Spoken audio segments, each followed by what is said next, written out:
સાત આંધન ખબર નહીં બસ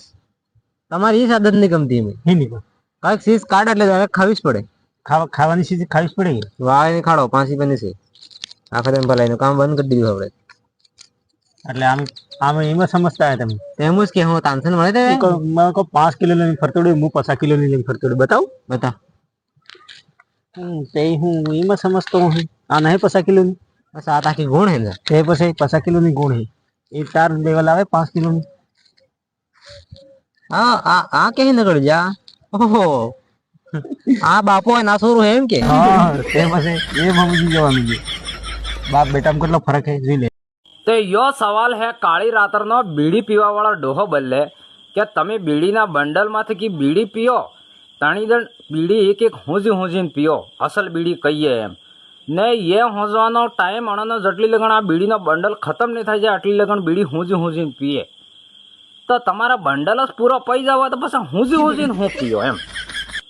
માથે કે હું બીડી પાકી જાય હું એમ બંડલમાં પડતી પડતી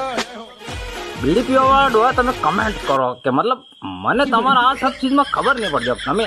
એમ બંડલમાં જોઈને કાઢી હું પીઓ મતલબ પીવી તો તમારા પૂરા બંડલ હશે તો પછી આણામાં હું હોજીને પીઓ એ બીડી હું માં પડી બંડલમાં પાકી જાય મને હું ઉઠતા વિચાર આવી ગયો તમે વિચારીને કહેજો અને ડોહન મોકલો આ તમે બંડલમાં તો કે હું જાઉં હું એમ અમુક અમારા ગામના એવા પડ્યા થકા છે મેં હરકા ને તમે હરકા કે ગામનો ગરબો છોડીને બીજા ગામનો ગરબો જોવા જાય બાઇક લઈ લઈને રાત્રે મને ખબર હે કયો ગરબો જોવા જાઓ તમે પણ કડીને બીજા ગામમાં કોણાક મળી ગયા તો એવી પડી કે ગામનો ગરબો જોવો ભૂલી જાઓ હાવ આપડે ગામમાં હે ઈ જોવા ને તમે બીજા ગામમાં હે જોવો સબ ખબર હે મને તો હે ને ભાઈ બન તો જાત હે રોજ રાત્રે મેં રવા દીધી ને એકલો તઈ બલ્લે આ વિડીયો બનાવજો ના તઈ બીજા ગામ વાળો જ ગરબો જોવાન થા આપડા ગામ વાળા તો ગમતા જ નહીં બે કેમ કે તાર તો વે પેલોડે હે કે વે ડુંગરી વાહે વાળો ગરબો કયો ગરબો જોવા જાય મને સબ ખબર હે પણ કણી મો રહી ગયો માહે એકલા જાતો કોણાક લપટાવી દડે આવ